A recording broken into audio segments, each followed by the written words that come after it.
I'm Rezlar. I'm Frosty. As nobody's really engaged quite yet. Yep. Oh, there we have a bit of. Oh, was that a triple stun for the Mystic? And welcome back to the Value Pack.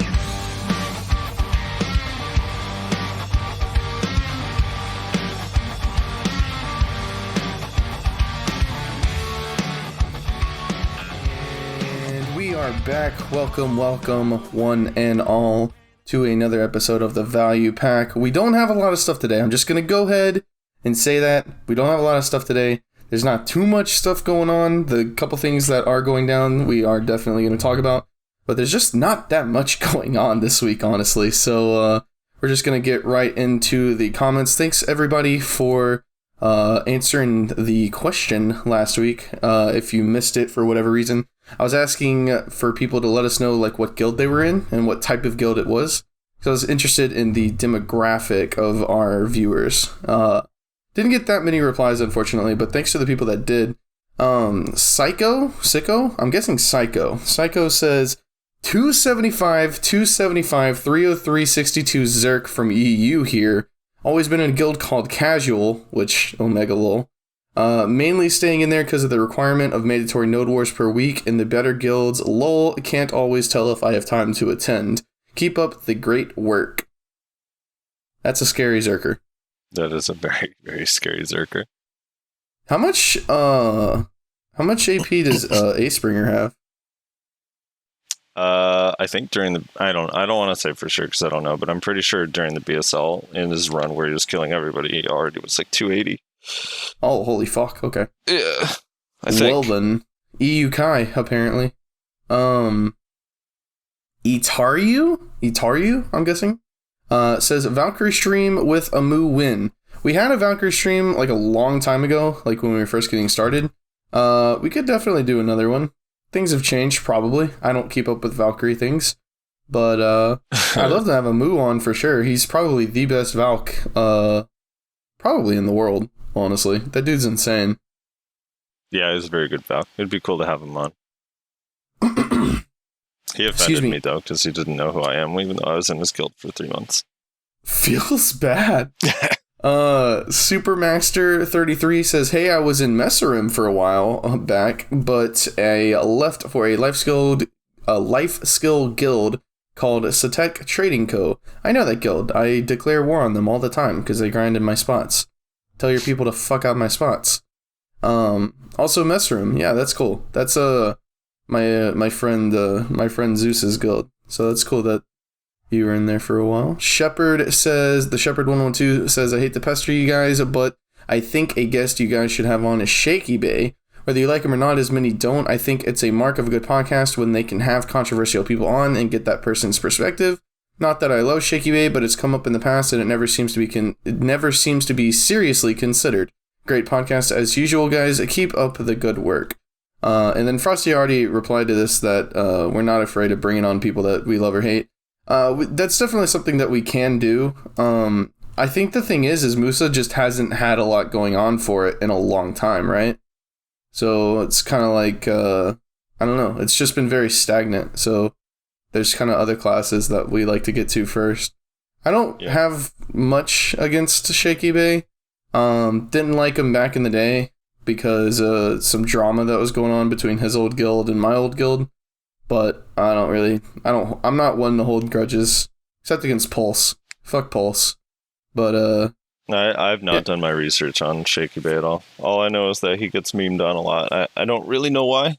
I haven't looked into it too much. First thing you should know is Akihiko Kayaba beat Shaky Bay in a 1v1 using +5 Grunel.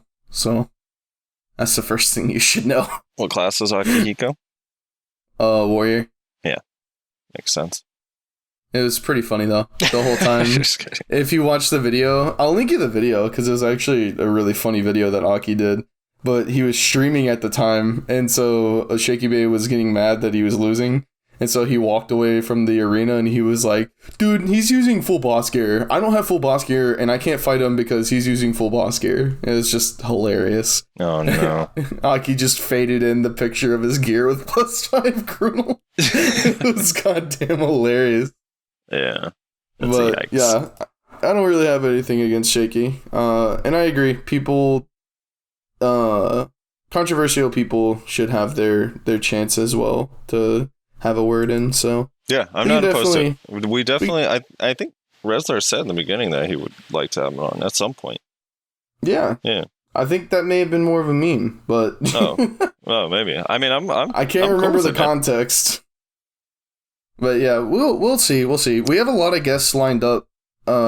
Actually, my hope is that there's someone in the community like that hates my guts, and we could bring them on because I think that'd be fun. I'm all for it. Yeah, we have a lot of guests lined up, but we can definitely, once we kind of get an open spot, we can definitely talk to him and see if he would want to come on. Chris Klotz says, I would love if they take away all the pushback / away from the Swerk PvE ability so that we could grind Ackman and stuff like that, just so we have more spots to go to, not just Hystria. Yeah. Knockbacks are the worst. Oh, well, like the float. Well, yeah. I mean, you can grind stars then now. Yeah. Those mobs can't be CC'd. It's actually really nice. And Secret. Both of those spots are pretty good. Obviously, I mean, they both require more gear than Hystria does. So there's that. But yeah, dude, you don't want to be an Ackman, man. That place is boring. The Shepherd 112 says, could we see Frosty do a node war from his perspective? Seen him grind, but I don't think we've ever seen his node war potential. Yeah, so we're gonna be working over the next couple weeks. We're gonna be working on trying to get different. We're basically gonna be changing how we do things.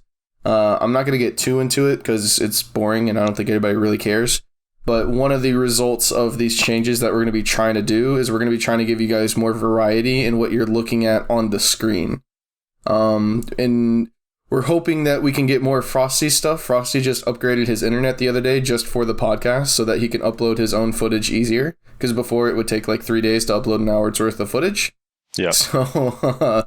He's trying to. We're trying to do that. We're also gonna try and get guest footage. So we tend to have on a lot of people that are either streamers and or YouTubers, and we're gonna try to get some of their footage as well for the background, so that you can see kind of what they do right in the podcast while we're talking about whatever we're talking about. So we're gonna try and get some more variety going. Obviously can't guarantee anything, but we are aware that people want to see different things, so we're gonna try and do the best that we can.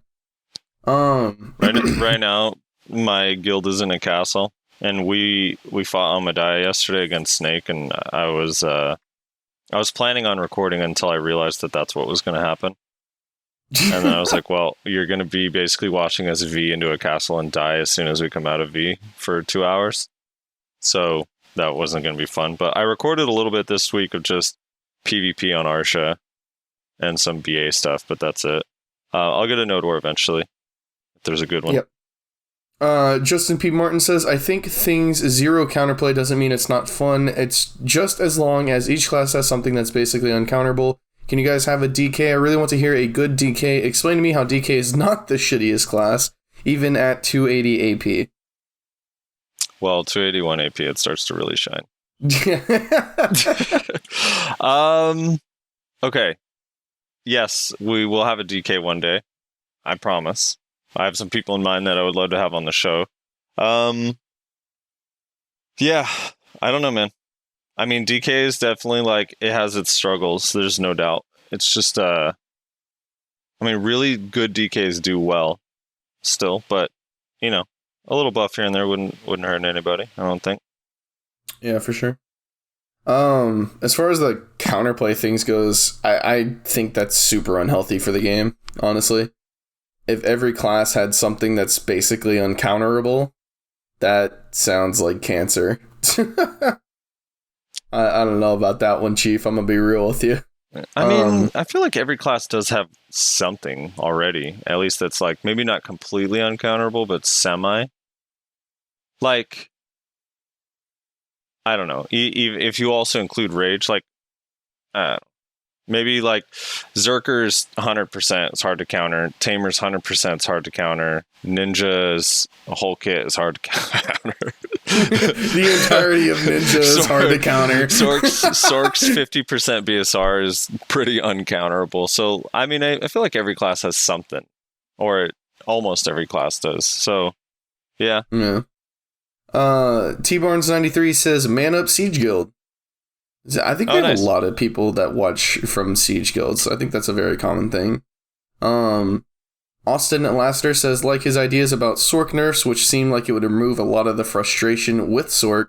Guild res blexa to public. I don't love the idea about Sork nerfs. I'm a Sork now, so.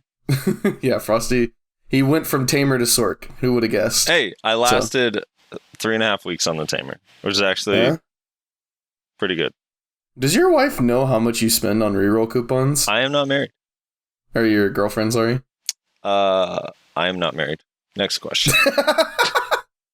She doesn't need to know about my finances. We're not married.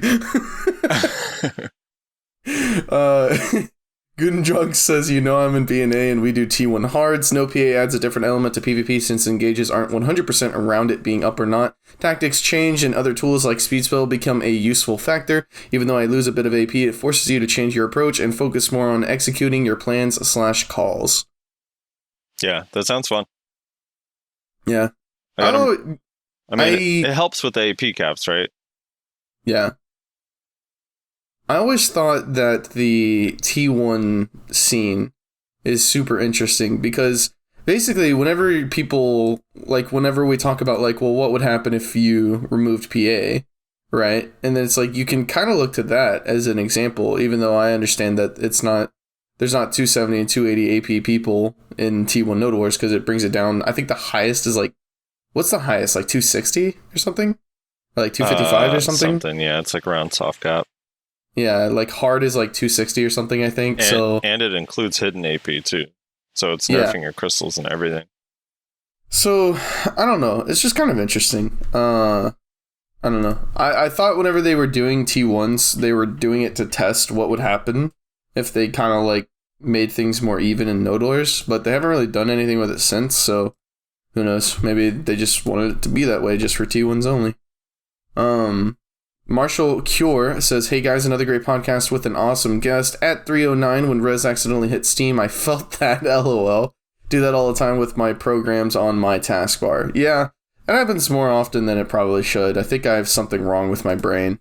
I don't know. Yeah, I do. I actually, Steam specifically, I hit it every single Saturday when I'm trying to open TeamSpeak because the icon looks similar.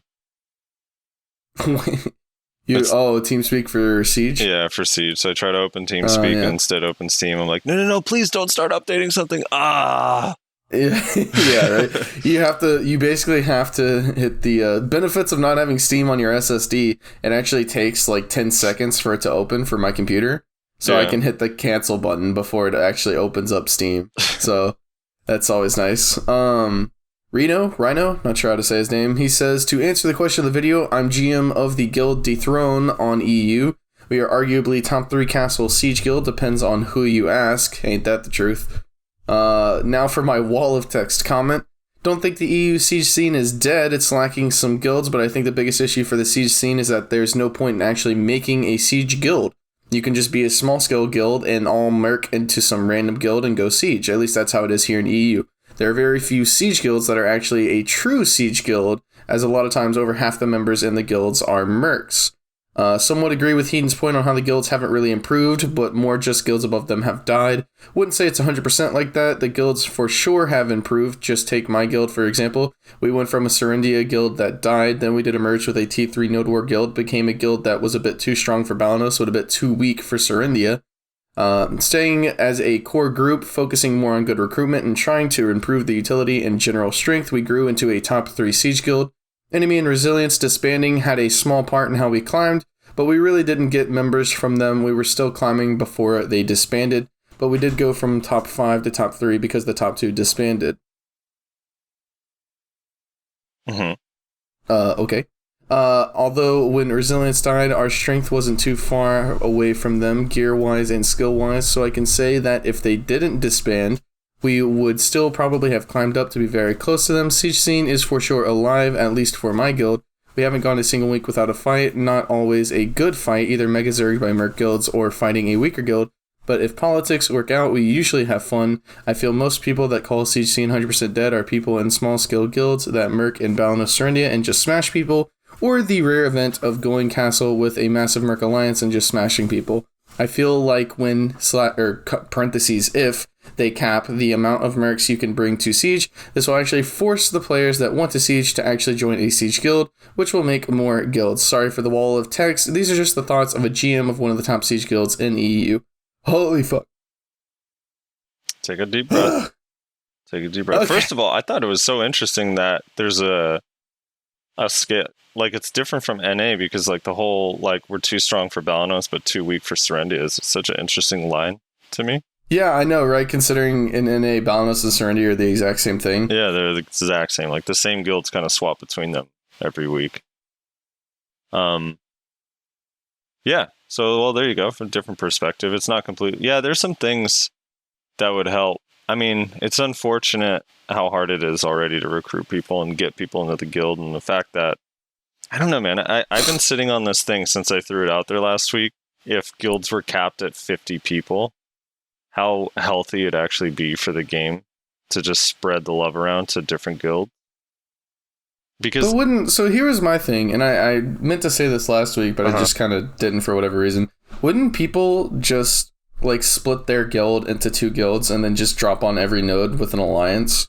Yeah, probably for the first like month or two, but eventually like the alliances would die or leadership would have drama. They'd want to do their own thing, like, I don't want to place there. Why do I have to place there with them again? And you're also splitting your money when you do that. Like, I don't know. I just think it would distribute people among all these smaller guilds and maybe create new guilds. And how epic would T1, T2, and T3 wars be if you almost double the amount of guilds that are out there? Yeah. That'd be crazy. I don't know. I don't disagree with the idea, but I need to sit on it longer. Yeah, and really you're think right. About Though. it. At first, it would be just alliances, but I feel like eventually it'd taper off because it's kind of a lot of work. Yeah, for sure.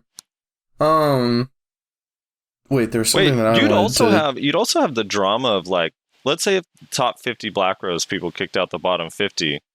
Are those people gonna want an alliance, or are they gonna feel like, what the fuck? Why am I not in the actual Black Rose? Fuck these guys. You know what I mean? I don't know. Depends on if they lift, bro. Or if they kick him for being a Kuno or something. You know, I'm just saying. Shit, there was something that I wanted to comment on in here, but now I can't fucking find... Oh, merking, yeah. I don't know how I feel about the merc system now. Liked it at first, thought it was really good. Now here we are, like a good while after it's been implemented, and I'm not actually sure how I feel about it. I don't know. I actually can't, the lines are starting to blur for me whether it's actually good for the game or not, honestly. With the caps, it's really good. I think I'm with Rhino or Reno. I think that it needs a cap in Siege as well. It needs a cap on Siege, yeah. That's the big thing. I mean, even if it's a little bit high. What is the cap for T4 now? 10 or 8? 8 or 10 or something? No, I'm pretty sure it's like 15. Is it? Whatever the case, the Siege cap should be at least what the T4 cap is. It should be the same. Yeah. I think 20. 20 should be the cap for Siege, because that is a solid fifth of your guild. Like, there's no way you should have any more than 20 mercs, honestly.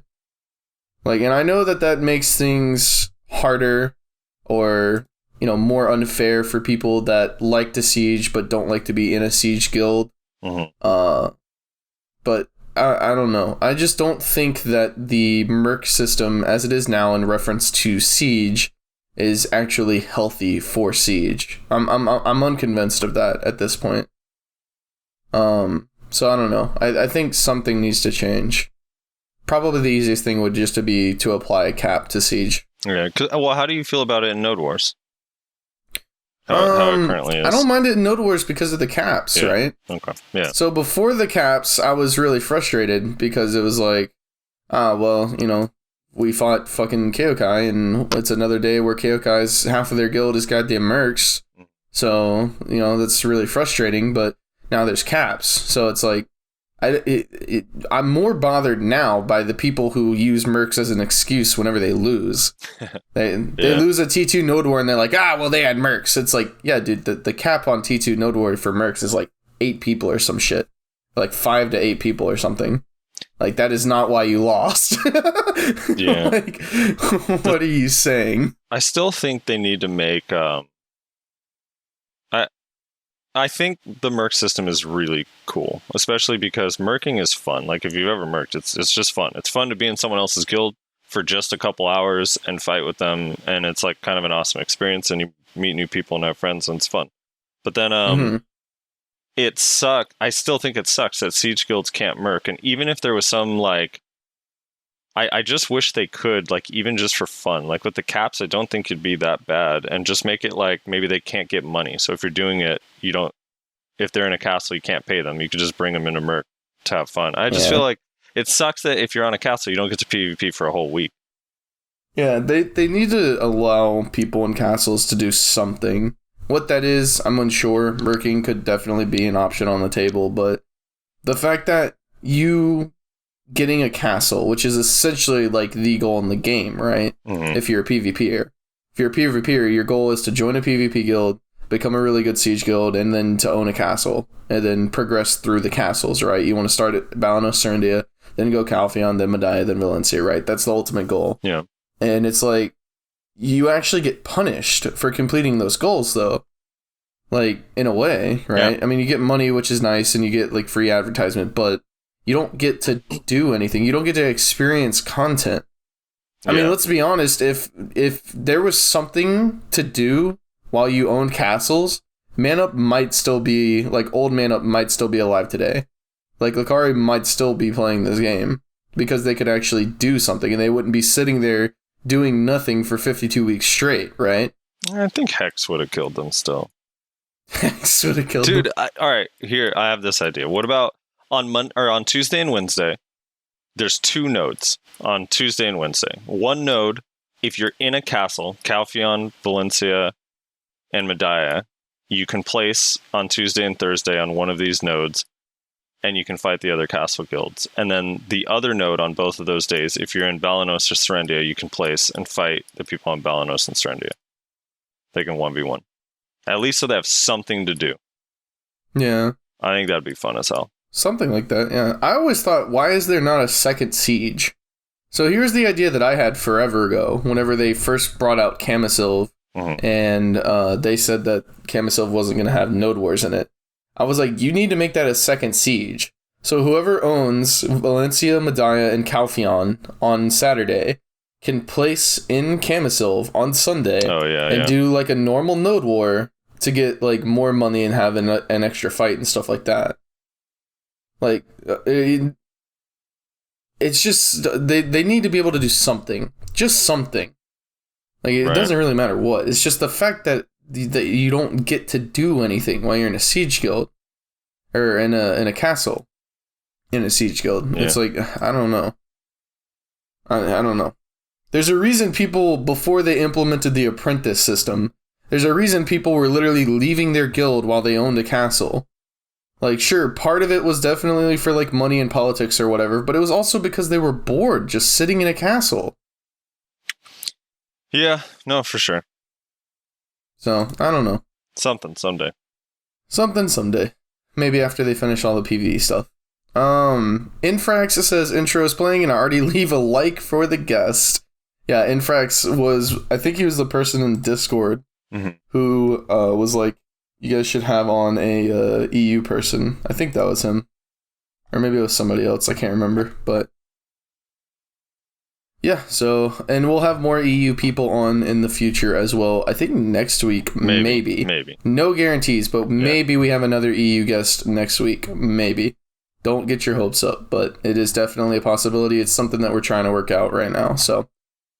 Alright, that's it for the comments. Thanks everybody for leaving a comment. Make sure you leave a comment on this episode as well. And thanks for the people that were talking about their guilds. Very interesting to kind of get a glimpse into the guilds that our viewers are in. So, moving on. Like I said, we don't have a ton of stuff to talk about today. We tried to find some stuff. We got a couple things, but at the end of the day, it just wasn't that much. So what we were going to do, if you're not in the Discord, first of all, what are you doing with your life? Second of all, you wouldn't know this, but we have a topic suggestion channel which first and foremost, there's way too much conversation going on in there, and I'm about to start moderating it very heavily. People need to stop talking in the topic suggestion channel because it makes it very difficult to find topic suggestions. We decided that the topics that people are suggesting that we don't think we can make like full conversations out of, but are still decent questions, we're going to go through all of those. So, I don't have the names of the people who put all of these because that just would take too much time. I just copy pasted a bunch of them, but we're going to go through some of these things real quick. Things in the topic suggestion channel in the community Discord that can't be full topics, but definitely are decent questions. So first we got, which time period of PvP was most exciting / enjoyable? Frosty. This one's super simple for me. The week that we got the second set of Rabam skills. So we had all of our absolutes and Rabam skills. Sork, that was like the most fun Sork has ever felt in the whole game of all time ever. Yeah. You can see, there's a clip, I'd have to go back and find it, but there's a clip of Masilas that where he's in BA and he's testing Engulfing Shadow, because before the CC changes, it had a stun. So he'd stun someone and then combo them, float them, whatever, do like an actual combo. And that was like the first time ever that Sork had an actual combo. Because before your goal was basically knock him down with turn back slash or Dream of Doom and then just violation over and over. So then it was like, holy shit, we have a real combo. This is so much fun. So yeah. I loved it, man. And outside of the Warrior Valk matchup, I felt like Sork could literally beat any class, even Mystics. Sorry to say it, Sorks, but we could kill Mystics. I think for me, it was probably whenever I came back to the game, all the awakenings were coming out, and I was playing Warrior when Warrior Awakening came out, and then after all the awakenings came out, I decided to reroll to Zerker. I was a Zerker at launch, but then I had rerolled Warrior at some point, so I decided to reroll back to Zerker because I liked the awakening, and that was insanely fun because it was that weird time period where everybody was still trying to figure out their awakenings. And I don't know. It was a lot of fun. Yeah. I have so many good memories from that point in time where it was like we had all these amazing abilities that were absolutely insane, but nobody was like a god at their class yet. So it was like a bunch of newborn baby deers like trying to figure out how to run. It was so much fun. Yeah, I'm actually sad I missed that because like the thought of already like knowing your class super well and then just this whole thing completely changes it and relearning it sounds so fun to me, although probably frustrating in some aspects, but fun. Yeah, it was so fun. I have a video, so I'm a long time ago I made a video. It was basically just a simple video of a GVG with my old guild Fire Nation from back in the day. And I still go back and watch it every once in a while and just like look at like how bad I am on Zerker. But like I just remember how much fun I was having. And it's like, I don't know, a lot of that is lost on me now. I mean, I can't say that I'm not having fun now, but now it's more about like I need to perfect everything that I'm doing, right? Because I'm trying to be a really good player. Everyone knows your openings too. You don't get to win just by playing. Yeah. So it's like back then I was just like, oh, dude, look at this ability. It's so cool. And then now I'm like, okay, I can't use that ability here because that's not the smartest thing to do. I got to use this ability and then go over here. It's like way more calculated and less about like, you know, oh, dude, look at the animation on this. This is insane. You know, You know what I'm saying? So I don't know. That was a really fun. That was a really fun time for me. So this person says, it was a huge comment. I just took out one part of it. Basically, he says that maybe a nice change to have would be to have a fort limit on nodes, Frosty. Yeah, this one, we talked about it for a split second before we started recording. I actually didn't even know there was not a limit. I thought there was, but Rezlar informed me it's just due to the spacing in the nodes. Yeah, there has to be like 300 distance between node forts or something like that. I can't remember exactly what it is. Yeah. A fort limit would be cool. My only thing is, like, what number would it be? Because some of the most fun I've had, Rezlar, when we were in Hex, like, early on, like, some of those 8 fort node wars on T2s were so much fun. So I don't know. I feel like 6 to 8. 6 to 8 like is more probably... than that's too much? Yeah. More than that, and it just becomes like cancer, honestly. A bunch of T1, T2 guilds lying to each other. Yeah, basically.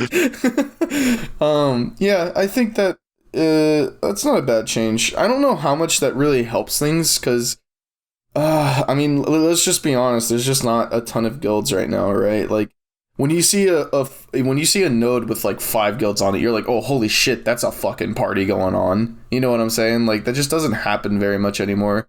I just think there's a lack of node war guilds, which, to Frosty's benefit, maybe is a point to make for his idea of making caps lower than 100. So 50 man. I mean, shit, even 75. It would also, wouldn't it also like, I don't know. I feel like it would also make it much less of a lag / clusterfuck when 2 guilds run into each other. If the most you can even have there is 50 or 75. Yeah. Well, I mean, that's true, but you also got to remember there's going to be double the amount of guilds on the node. So now instead of 2 guilds running into each other, 200-man guilds, there's going to be 4 50-man guilds. Right. But likely they won't all be on the screen at the same time, at least. Yeah, but I see what you're saying. I don't know. I still think that. I mean, there's no way they do it, because it would be splitting up friends and stuff, so it'd be hard. Like, I don't know how they'd implement that, because a lot of people would probably be pissed. Mm-hmm. But long term, it'd be cool. Kind of wish that we had some PvE or PvP tower like in Blade and Soul. Higher floor, the better reward you get after each maintenance / season, Frosty. So no maintenance or season, but Altar of Blood is this. And while the first 5 levels didn't look that great when it first came out, the rest actually looks super fun. If you watch Kimmo, go to Kimmo's YouTube and watch his Altar of Blood levels 8 and 9, and keep in mind, like, Kimmo's the least geared of those 3 players, and he's like 610 gear score, and they actually like kind of struggle with that last round. So it looks fun. Altar of Blood is 3-person wave defense, where at a certain point an actual boss comes out and attacks you guys, not the towers, while mobs are still running at the towers. So it looks fun as hell. I don't know how good the rewards are. They actually buffed them recently, and they gave like one-time rewards. You get 100 stack if you beat all 9 levels the first time, and 50 Caphras stones, which is kind of cool. But yeah, they have a bunch of RNG drops, so who knows? So you could get a pen green armor. Yeah, right. Which is cool, man, because if you get that, I mean, I'd probably devour it, depending on what piece it is, because that's a free 75 stack. Or 70 stack. Yeah, they're coming out with more PvE stuff, which is really good. I think it's good for the game, honestly. Tinfoil rituals for enhancing, Frosty. I have this fucking weird. Now, it doesn't apply to when I go for Tet, but when I'm going for Pry, Duo, Try, where I'm actually like in control of what stack I use, I almost always use an odd number stack. I feel like I get good luck with odd number stacks, and for whatever reason I am so RNG carried on weapons and armor at 29 stacks going for Try. I know that's super fucking low, but for whatever reason I have a really positive rate on 29 stacks. I do not recommend it though to anybody. Please do not torture yourself with that. But yeah, what about you? I don't do anything like music or go to a certain place. I just try to hit it next to the storage. I am a very firm believer in Stereo Sand for Tri-Yellow Accessories. But it has to be Tri-Yellow Accessories. What's Stereo Sand? Stereo Sand. Oh, the Dragon Ball Z. Yeah, so firm believer in that. Other tinfoils that I do personally, I don't really have that much. I do have a very firm belief that when I am trying to make a fail stack, the second my brain thinks, oh, I can just get it for one more, I stop. Because I have a very firm tinfoil that every time my brain thinks just one more, that's the one that's going to go. So I just stop. I hate that feeling, dude. I know, it's the worst. It's the worst, dude. It's the worst. Somehow the game knows where you're trying to stop, too, and it always fucks you on the one right before it, dude. Yeah, exactly. I used to be a place tinfoiler, like enhancing place, but I kind of gave up on it. Didn't seem to work very well for me. Yeah, I tried. I'm not that much of a music person either, aside from Stereo Sand, so I don't really do that. In my old guild, they had a lot of different tinfoils, like that the whole guild shared. one of them was server fail stacks. So obviously you can see people failing. You can see people failing like when they fail their enhancements, right? If you don't have it turned off on like the top of your screen or whatever. Mm-hmm. So what they would do is somebody was attempting something difficult, like a TET or something. We would all sit there and we would watch the people failing all their TETs. And basically we wouldn't like literally count, but we would basically sit there and wait for like 20 people to fail in a row. And then we would say the server stack is high, hit it. So it was like a little tinfoil that we had about that. Of course, the opposite of that is a very popular one as well that a lot of people do. The window, right? That's one that a lot of people share. I know Mina talks about it as well. That the enhancement window is open, you know? Furl would do that too. He'd be like, all right, if you want to get it every time, the moment you see a try, you have to hit it like that second. A try succeed on the server. So that way, like, because you're in window. Hold on, I got to move my fan real quick. I'll be right back. 2 seconds. You got to move his fan. Yeah, the enhancement window is a pretty popular one as well.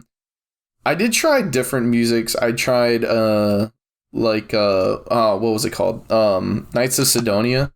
I tried that. I tried, what was another one that I tried? I tried BFG Division from Doom. That was actually a mistake. No, it didn't. Well, actually, Knights of Sidonia did. I've hit a couple things on Knights of Sidonia. I love that song.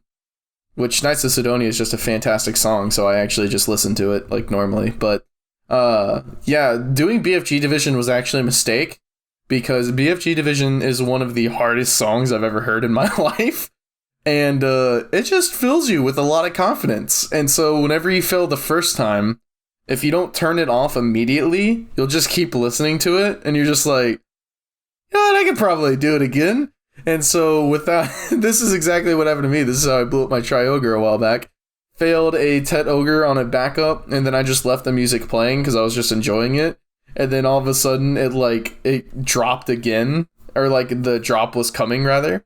And I was just sitting there like, you know what, I bet you it'll go this time. And so I bought another ogre, and I tried to enhance my my ogre that I was wearing and blew that up as well. So that one was a little rough, but still love that song though. It's a good song. What were you doing when you hit your Tet Ogre? I don't have a Tet Ogre. That's what I thought. I have a rental necklace currently. I don't know why. I thought you had a Tet Ogre. Wait, what Tet accessories do you have? You have a Crescent and... I have a Tet Crescent, a Tet Bassi, and a Vel's Heart. Oh, okay. Yeah. Still pretty good.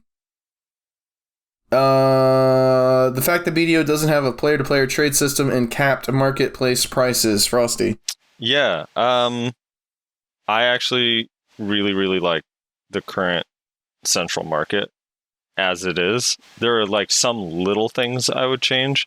Like, I kind of wish Sharps and Hards, the max price, you can increase it a little bit. Right now, it's capped. So, Rezlar, I don't know if you noticed these. When you go to an item now, you can see at the top that blue arrow or the red arrow at the bottom. That is the min and max, like, cap. That means that it, like, can't go up or it can't go down any further when it has that arrow.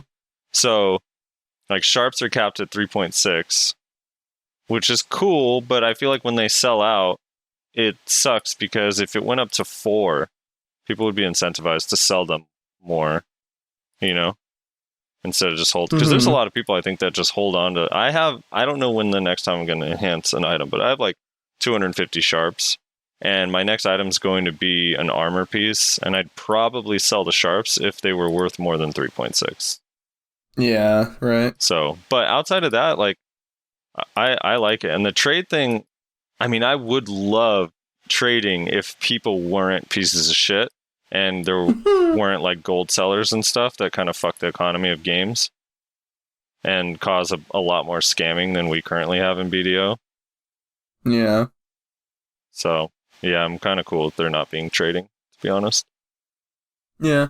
I'm pretty much the same. Like, I really wish there was like trading in this game, but they basically had to make a decision. Do we allow gold sellers to be in our game or not? And they decided not. So, I mean, that's really the only way to stop them, actually. At least, I don't know. I haven't put that much thought into it, but that's the easiest way to stop them, certainly. Did you ever play Diablo 2? I forget. No, never played Diablo 2. In Diablo 2, there's this ring. I'm going back to Diablo 2 Classic. Like, there's a ring called Stone of Jordan, and basically, it was like a really good ring. It gave like +1 to all your skills, whatever. It's like almost every class could use it. So that ring was currency. So if you had a Stone of Jordan, an extra one, you could literally trade it for any item in the game 1-to-1. And then Lord of Destruction came out, the expansion, and people figured out how to dupe. And because of duping, it went from 1 Stone of Jordan would get you any item you want to you had to trade like 38 Stones of Jordan to get an item you wanted. It was so fun. Jesus. And you had no idea if they were dupes. Like, you were just using them as money. Like, you didn't need 38 Stones of Jordan. It was just currency. But because people duped so much, people just had like hundreds of them. It was so fucking dumb. Yeah. Discuss pet functions and how useful each one is. Find resources, detect hostiles, taunts, desert resist, etc. Frosty. All right. So the hostile detection, I think, might be the only one that has any value. Maybe the gathering resource one. I actually don't even really know how it works. It pings resources, right? No, that's the find resources. The find resources and the extra resources is different. Oh, right. Okay. The find resource one maybe has some use. I don't know. Is it hard to find resources? I feel like if you know what you're looking for, it's not. It might be hard if you're like a new player. Yeah. I mean, the gathering amount on like the groundhog is fucking dope. Yeah. That one's so good. I also think the desert fox is useful though. Do you? The resist? That thing does not work. If you grind in the desert a lot, yeah. Dude, it gives me no resist ever. I have a desert fox. Granted, it's only tier 3, so maybe that's why I'm getting fucked. But I literally always have a desert debuff on me 100% of the time. Like, I will pour out of Hystria with the exit and then immediately right click a traveler's map to go to Sandgrain, and I have a desert debuff on me for that 1 second. It's like, are you kidding me, dude? What the hell? I don't know. The others are like, I guess like the passive ability from Polar Bear is dope, the extra weight, and the dragon gives extra HP. And I was gonna point out, like, obviously this isn't useful for everybody, but the penguin, the auto fishing reduction, really nice. The Polar Bear, well, actually, I bred my Polar Bear with the penguin, so my Polar Bear has the auto fishing. Yeah. Which is standard. Yeah, so polar bears have weight, which is useful. Penguins have auto fish reduction. If you fish a lot, then that's very useful. The find resources is okay if you don't know what you're looking for. The detect hostiles is probably the most useful one, honestly. Just being straight up. Mm-hmm. Like, that's probably the most useful one out of all the pet functions, honestly. If you're focused on the ecology, I guess the knowledge gain chance and stuff from the birds is good. Yeah. Create a new pet function, Frosty. Go. I don't know. I can't think of one. Oh, I know. I got one. Your pay to win pet. It costs 100. It costs 1,000 or 10,000 pearls. $1,000. No, 10,000 pearls. So $100. And this pet, if you get it to tier 4, has a 20% chance to increase your accessory drop from base to prior duo when you pick it up the first time. I don't know. How cool would it be if they made a pet that acted as a bag, so you could put stuff on him, like a taxidermied pet? Stuff. Like, you could have, like, say you could have like a little loot goblin as a pet, and he carries around a little bag that you can put items in and shit. Yeah, I'm sure they could find that would be pretty cool. They could monetize that, yeah. I don't know. I always thought that would be kind of cool. Does having an anime profile pic automatically make you wrong, Frosty?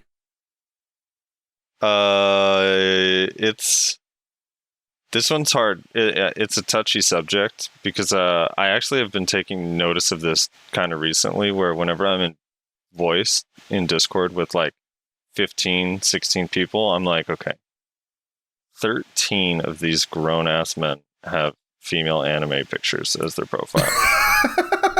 I don't know how I feel about it. It's just an observation. It definitely makes you potentially wrong. I'll say that. You definitely have to question what they're saying. Yeah, basically. Like, it doesn't automatically make you wrong, but it automatically makes you questionable. That's for sure. Yeah. Like, if somebody with just a picture of themselves tells me, like, oh, hey, they tell me some shit I don't believe. I don't know what example to give. But they tell me some shit that might be questionable. Like, if they're like, oh, hey, Offen spawns in 5 minutes. And I'm like, well, I don't go to Offen very much, but I don't think that's true. Right? You're lying. If somebody with a normal picture says that to me, I might be more inclined to believe them than somebody with an anime picture. Because I'd be like, wait, I don't know if I can trust you, because already you've broken our trust because you have some weird shit as your picture. And I'm a weeb, and I think that's weird. So I don't know. I don't know how to feel about that. Makes total sense, dude. I'm not judging. It's just an observation. I've noticed there's a lot, and it's always girls. It's always female. No one likes any of the male characters in anime. I would be less bothered if it was a guy. I think I would be less bothered if it was guys with guy anime profile pictures. I feel like, though, that the guys with girl anime profile pictures would judge the guys with guy anime profile pictures. I mean, they probably would. That's the irony. The whole thing. Yeah, I don't know. It's what are you gonna do? Yeah. It's a complicated situation, anime profile pictures. Okay. All right, so that's it for the topic suggestions. I don't know what we call that, rundown. Sure, let's call it that. Next, Hystria Buffs. Frosty, go. All right. They're adding a new hallway that leads to a new set of 3 different rooms in Hystria that all look like they are solid rotations that you could do solo. I'm fucking excited, dude. And they need to do this to every good grind spot in the game. But right now, Hystria... Well, I mean, a simple solution, like I've been saying a million times, is just put a wall between main and side so it's not as efficient. But if you can't do that, then I guess just add 3 more rotations to the whole place. But dude, it's actually huge. Like if you someone did like a little walkthrough video of it, and it's like a Hystria itself, like the actual area, the size of Hystria is like double now. So if you were getting lost before, you're going to be extra fucking lost now. Yeah, right. Because everything looks the same in there. Dude, I'm actually so excited for that change. I still wish they would go through and retouch some of the trash loot at other places so Hystria wasn't like the best option. You know? Yeah, like fucking Shericon and shit. Yeah, because one of the things like that makes Hystria so good is that even on a bad hour, the average money's so good because the trash is valuable and you get scrolls and everything. And that's one of the things that makes like Star's End is really good if you're getting an earring every couple hours. But if you go 5-6 hours without an earring, you've been making half the money people make in Hystria on their bad hours. Right. So I like the idea. Like Star's End, I actually wouldn't change because Star's End, the accessory is so valuable that it makes such a huge difference. Like instantly being able to sell something for 300 mil, even if you get one every 4 hours, is like 66 extra mil per hour just from that earring. But at some of the like Secrea, I think is a little bit.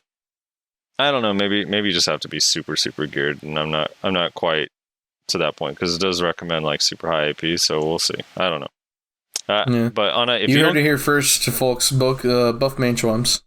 Yeah, no, actually, I do think Manchums could use a little. All the camo spots that are quote unquote high end, like Ronaros, Manchums, and Gyfin, I think all 3 of those spots could be buffed a little bit. Yeah, well, I don't know. I wouldn't mind a small buff to Manchums, but I think it's fine where it is. Ronaros definitely needs something. Ronaros should be. I feel like Ronaros should be on par with Manchums, and it's just not. Yeah, I agree. I mean, Manchums isn't a weird. Manchums is a good middle ground. You're right. The problem is like if you're efficient at Manchums, you're probably already efficient at Hystria. That's why I think that Manchums might need a little bit of a buff. Not a lot, but like maybe. Like, what if you were guaranteed a Kaffir Stone every time you open the bundles? Yeah. That would be a pretty significant buff that wouldn't be too OP. It'd also make the Voodoo Scrolls worth a lot more. Right. Yeah, I don't know. Something should probably... I could see something happening to Manshroms, but mainly, I'm kind of like... Every time somebody talks about maybe Manshrom should be buff, I kind of am like Piotr whenever Polly's got that event buff. Where I'm like, no, don't buff my spot. I like my spot. Stay away from my spot. Yeah. Dude, I actually love Polys. I'm a little sick of it because I had to grind skill points on like 8 classes I rerolled to there, but it's really cool that I can grind skill points and still make some money. Yeah, well, too bad it's over now. Go fuck yourself. No, it's not over. Even without the double drop, it's actually still really good. Or the double respawn. The main rotation extension is super long, so... Actually, Ronaros might get passively buffed by the next topic. Yeah, that's true, actually. These Capotia. So, all right, I want to preface this because it's actually really funny. So, there was this Russian post that got released on the 25th of June. I think it was the 25th, and basically, it just didn't get translated until this last Friday. But the funny thing is like. Friday, I think it was Friday morning. May have been Thursday morning. But Friday or Thursday morning, I was on with Rain. You remember Rain Sorrow, right?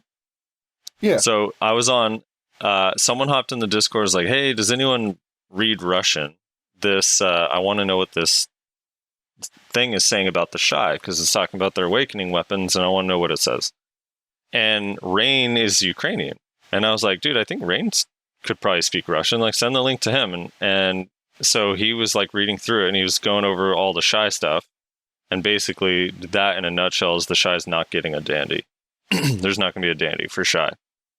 So, it's going to, supposedly, according to this Russian post, it's going to have 3 different awakening weapons that have different like builds, basically like specifications. I don't know.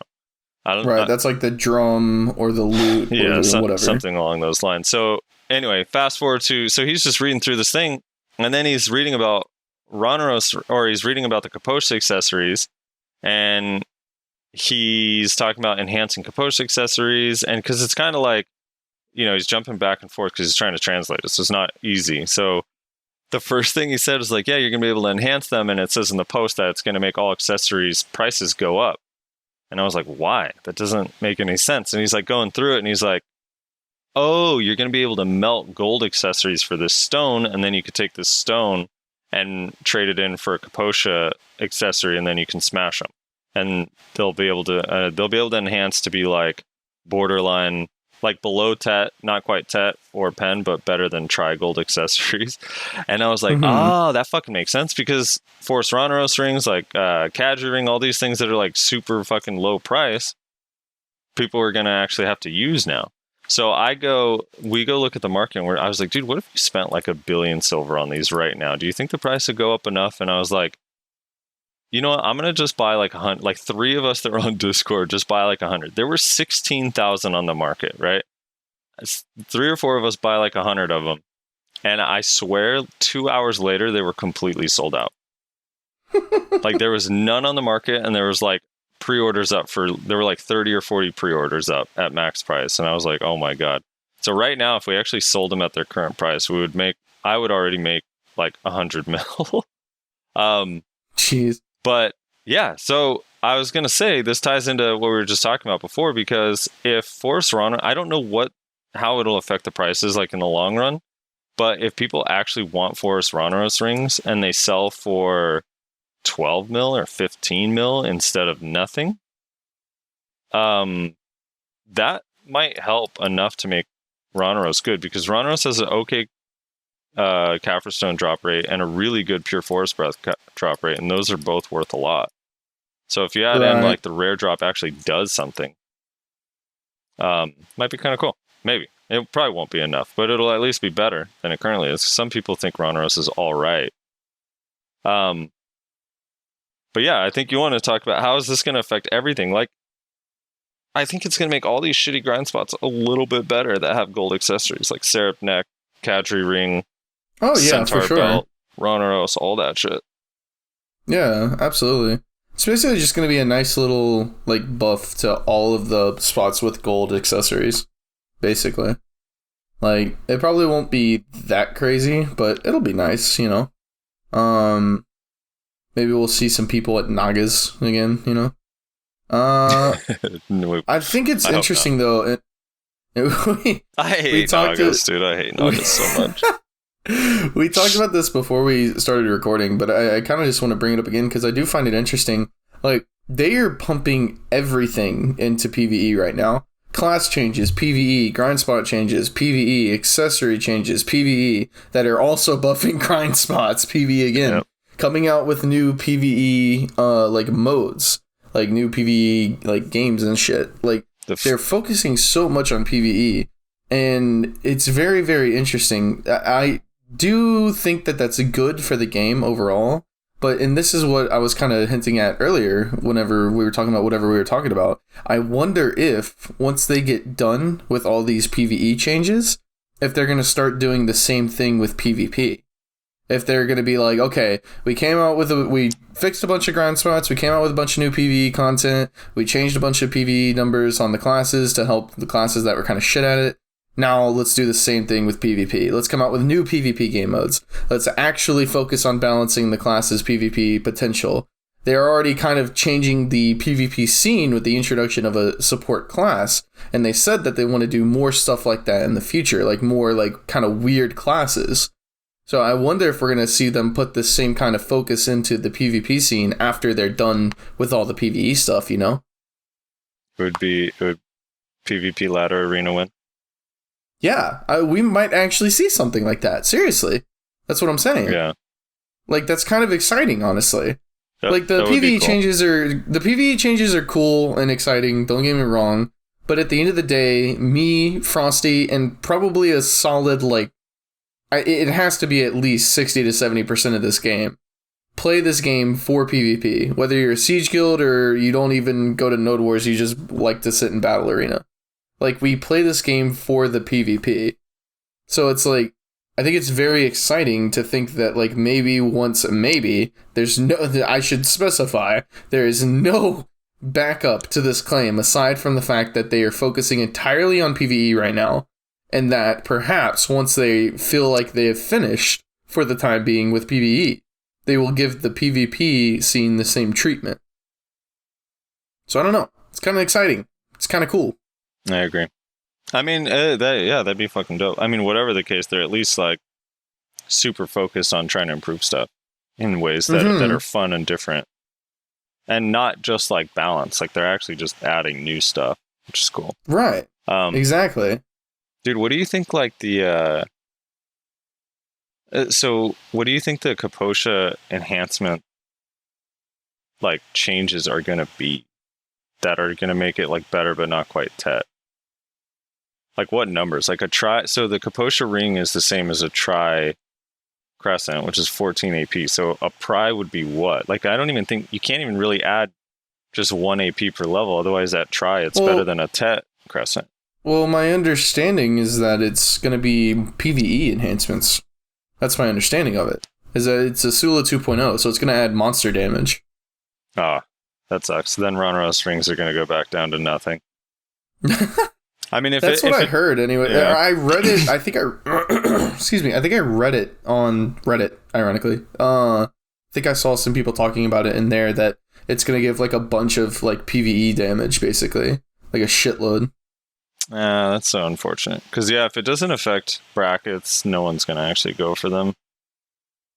Yeah, I mean, it'll be interesting to see what people. It just depends on how much, right? If it's like a Sula where it's just like, oh, you get 1 PvE, like 1 monster damage, then yeah, nobody cares. But if it's like a bunch, then, you know, there's a pretty good chance.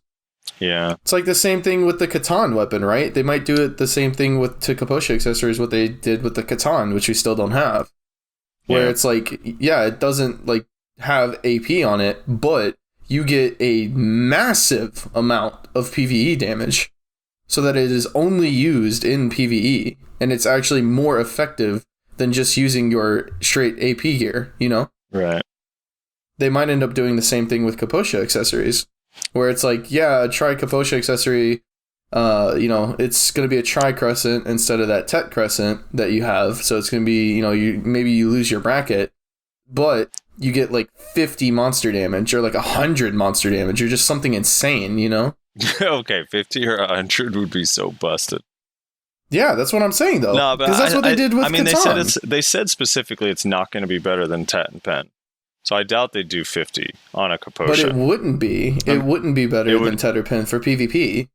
Yeah, but they didn't really specify that it was not going to be better in PvP. They just said not going to be better, period. I don't know. We'll see. Yeah. I mean, I think they really... the thing is if it's not going to be better than tet or pen, then nobody's going to use it. Well, and either they're going to realize that before they come out with it, or they're going to realize it shortly afterwards. But if you can cheaply make them to try, and at try they add 1 AP, because think about... Because now you're going to be able to wear multiple, right? Because you can get multiple. So you can fill out your whole wheel with Capotia accessories, would be my guess.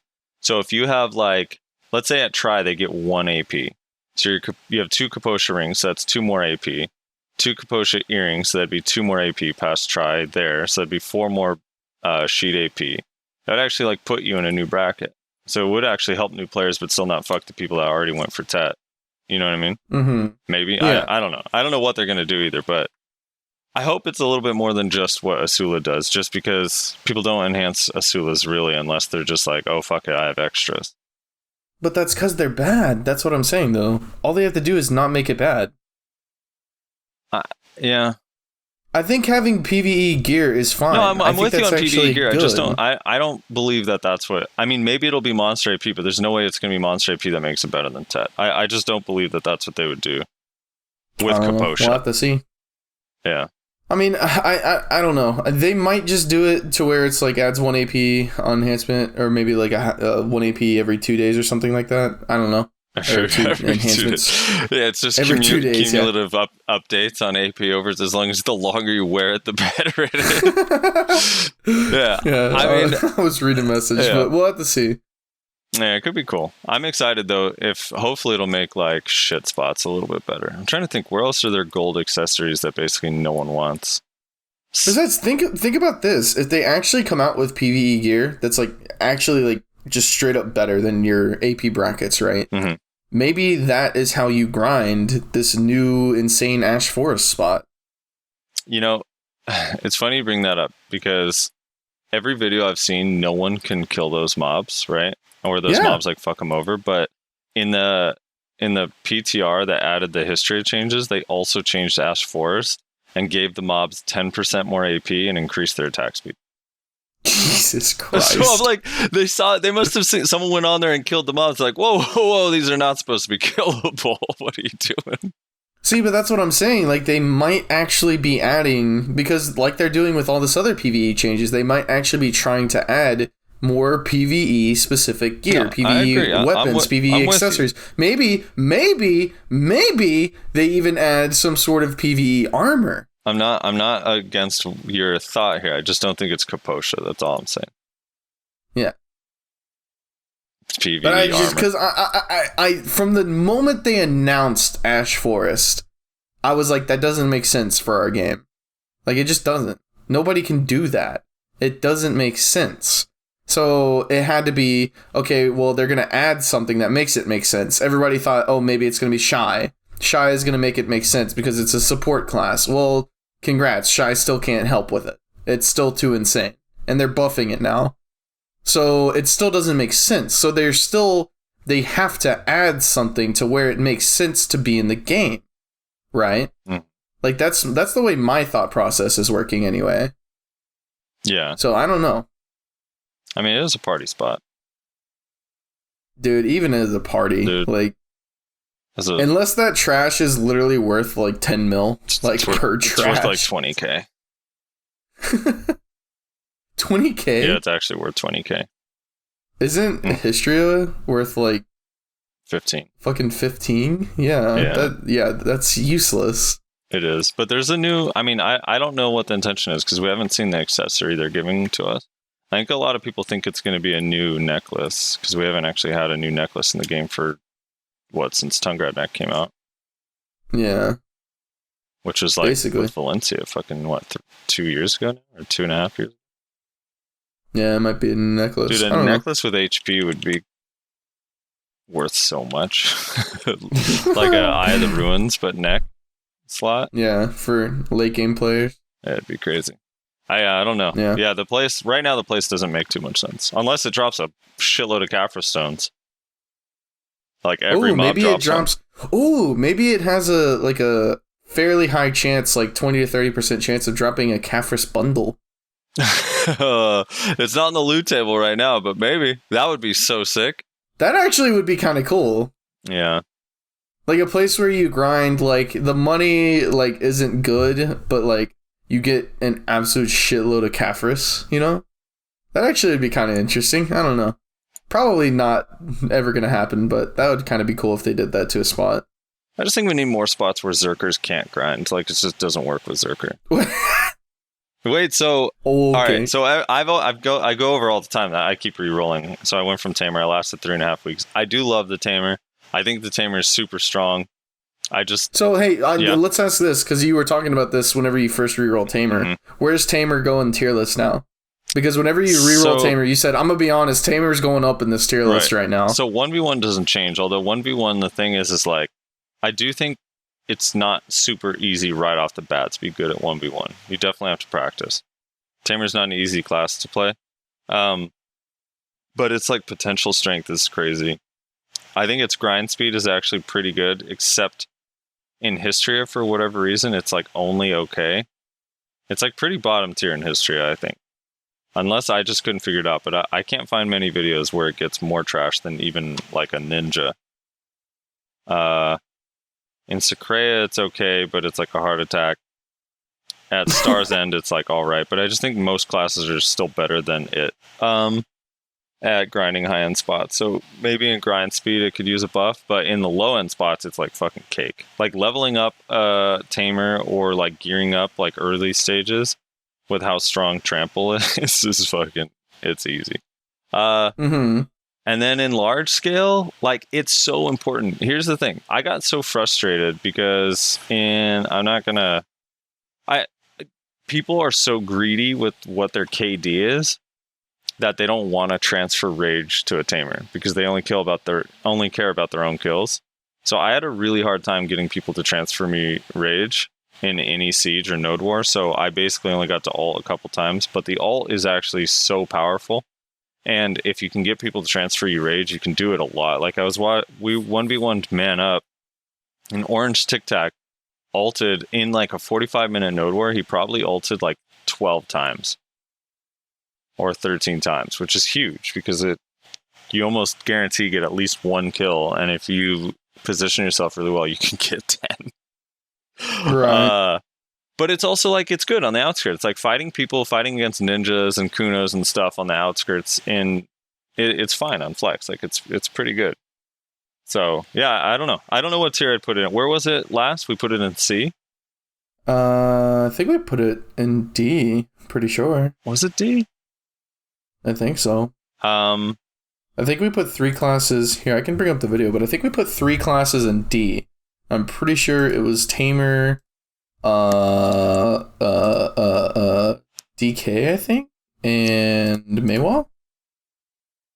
Yeah. Let me bring up the video and just double check real quick. Pretty sure that was it though. Where is this? That's loud. Please stop. Thank you. Go to the end. So we put it in C. We didn't have any Ds. So that's right. I would probably move it to a B. And the only reason not higher is because it still relies on that 100%.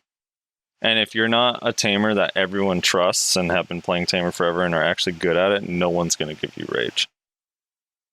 So Tamer is as strong as Ranger, Valkyrie, and Lon overall. Yeah, it's definitely not worse than those classes. And in PvE, better than, it might be worse than those classes. Better than Warrior, DK, worse than Striker. Striker deserves to be down there too, but that's you. I would move it to B, yeah, for sure. At least up 1 grade. Okay, that makes sense. I can see that. Well, yeah. there you have it. Yeah, there you have it. I think that's that. Where were you going with that, by the way? Because I interrupted the shit out of you for that. In what? You were talking about how you reroll a lot. Oh, I was gonna say, because I always talk about it on here, but I believe you're about to reroll yourself. So. Oh yeah, I'm rerolling Wizard. You're going to Wizard. Why are you going to Wizard? There's a lot of issues with Zerker that are very frustrating to deal with. And those issues are brought forward 10 times whenever you have shit internet, like myself. My upload download is fine, but my internet is very inconsistent. I can literally watch it every time I play a game of League. My ping will go from like sitting between 40 and 70. Every couple minutes, it'll just jump up, or even faster than that, every like 30 seconds sometimes. It'll jump up to like 700. Yeah. And in competitive games like BDO or like League of Legends or whatever I'm playing, that is a death sentence. So it's very frustrating to deal with just all of the bugs that the class has normally. Going back to that, I'm pretty sure I still have it bookmarked, that huge community post of all of the bugs that Zerker has. I think I still have it bookmarked. If you remember it, Frosty. Yeah, I do. Here, community Berserker bug thread. So I'll put it in chat just in case you've forgotten. You can just look over that to see what I'm talking about. I'll leave a link to it in the description of this video as well, just so in case you're wondering all of the bugs that Zerker has, you can kind of look through this and get a feel for what Zerkers have to deal with on the daily. Of course, we don't deal with these all the time. A lot of these are like inconsistent. So it's not, this is a very extreme thing where you're looking at literally every single bug that is known by the Zerker community. We have to deal with these, like maybe one of these every fight, right? One or two of these every fight. So it's not so extreme that it's unplayable, just annoying. Issue being, I'm playing a class that relies very heavily on grabs, and I am very laggy at times, very inconsistent. I'm also a class that doesn't have a lot of protection, despite what people like Frosty like to talk about.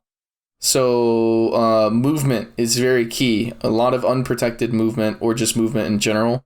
Being desyncy and laggy and just terrible in terms of my internet connection and also my skill, it makes it very hard to deal with. So this isn't the first time I've done this. I rerolled to Wizard a long time ago because I was playing Warrior and I was tired of losing 1v1s.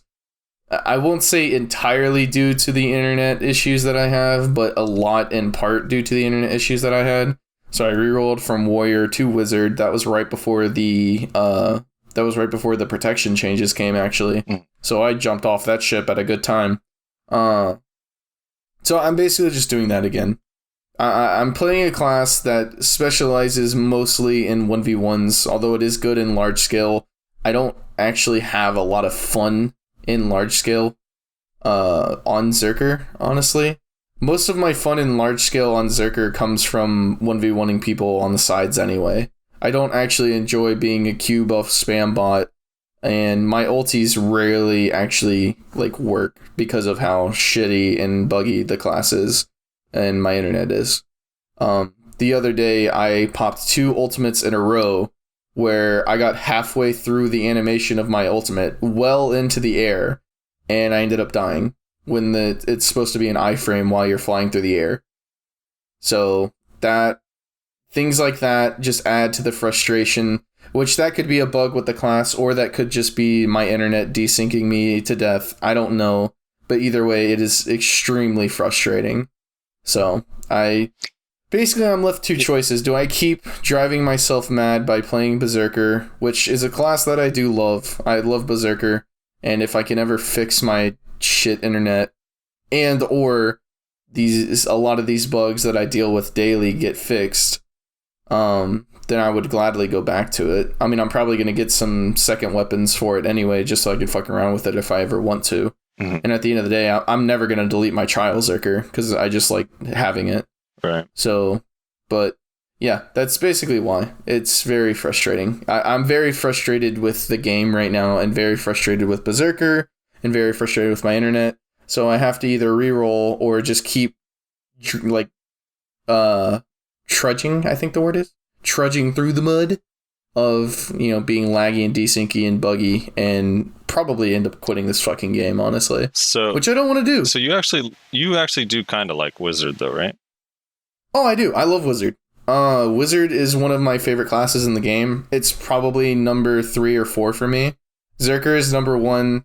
Probably Musa is number 2, which is ironic because I've never rerolled Musa in my life because I think I would hate it in Node Wars, but I love grinding on Musa. It's so much fun. And then Wizard and Warrior are 3 and 4. Don't know which I would put which. Probably Wizard at number 3. So I do enjoy Wizard. Fun as fuck. And you like the changes they got recently, or? What, like the PvE changes? Yeah. Well, the evasion. Well, I don't know. Debuff and all that stuff. I haven't played Wizard in a very long time, so I really don't know. I'm trying to adapt more of a Jackie Felix style Wizard, where I'm going to try not to be... Basically, the last time I rerolled Wizard, I just didn't 1v1, because I was like, yeah, Wizard's just trash at 1v1, I'm not going to bother with it.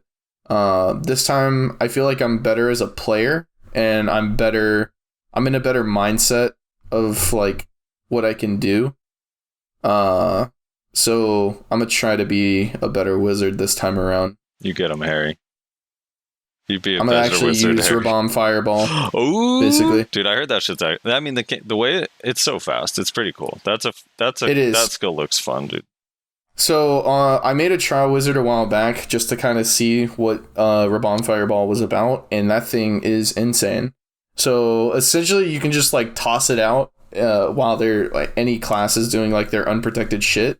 They'll almost always get CC'd, and then you just transition into a standard like regular fireball into fireball explosion into a multiple magic arrow into a water ball flow. Right. And 9 times out of 10, that actually kills them. Okay. Like, it's actually kind of crazy. I also tried messing around with lightning and residual lightning. Don't think it's that good. It's so good. You're personally. Great. It's so good.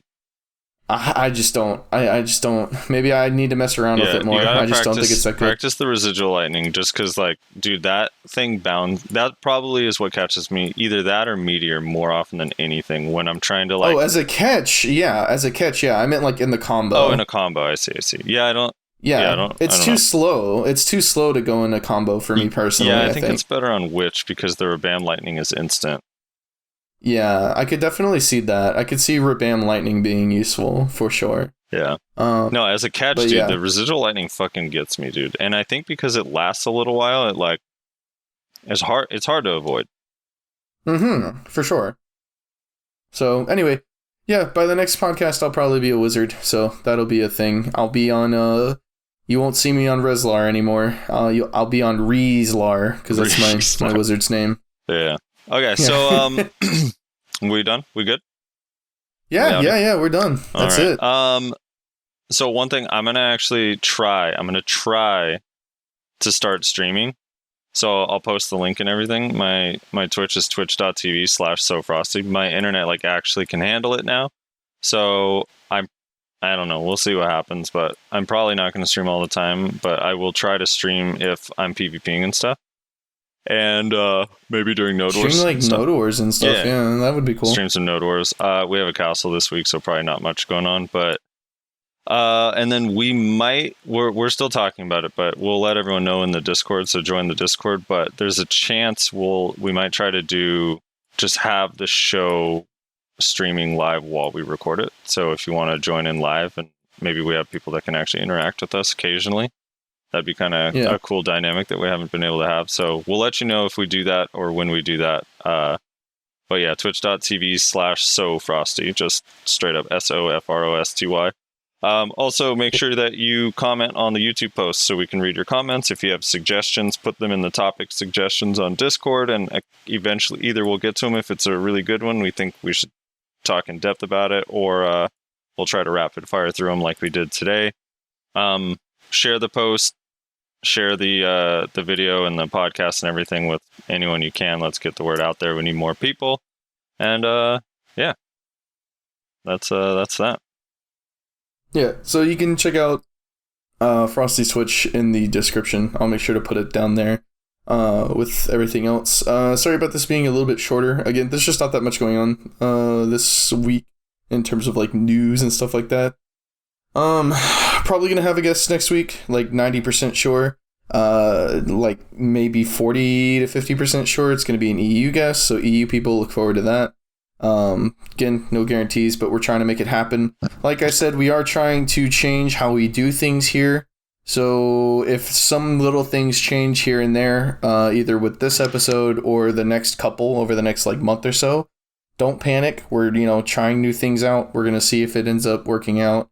And like Frosty said, we might start live streaming. So make sure you join the Discord, because that's the only place that you are going to be able to know what the fuck is going on with this podcast and with me and Frosty and the things that we do. So make sure you join the Discord, also down in the description down below. I still want to know what guild you guys are in. I appreciate all the people that commented on this or last video, letting us know. I still want more of you guys to tell us your guild, because I want to know what kind of demographic we're looking at. So far, we know we have a super geared Zerker from EU. We have one of the GMs of one of the top guilds in EU that listens to the podcast, which is super interesting. Of course, Itex, who's one of our friends in Versatile, listens. I know a bunch of our other friends from Versatile and other places listen. I know there's some Clash people that listen, some B&A people that listen, like Good and Drunk was saying. We need to have Ollie on, Frosty, from B&A. Yeah, that actually is a good idea. Ollie would be fun. I told him that we would have him on a while back, and I just completely forgot about it. I want to bring Ollie on and just hang out with him for a while. He joined the Discord. We'll see. Should let him know. That'd be cool. Yeah. That would actually be really, really fun. We should do that sometime. But anyway, guys, let me know what guild you're in. And I don't know every guild's what they do, so tell me what your guild does whenever you name drop the guild. And you can advertise a little bit if you want. Some people... There's actually people talking in Discord the other day saying that they were looking for a guild to join. So advertise your guild. This is the place to do it. So thanks for listening, guys. Make sure you drop a comment, like, whatever you want to do. And thanks for listening. We'll catch you next week.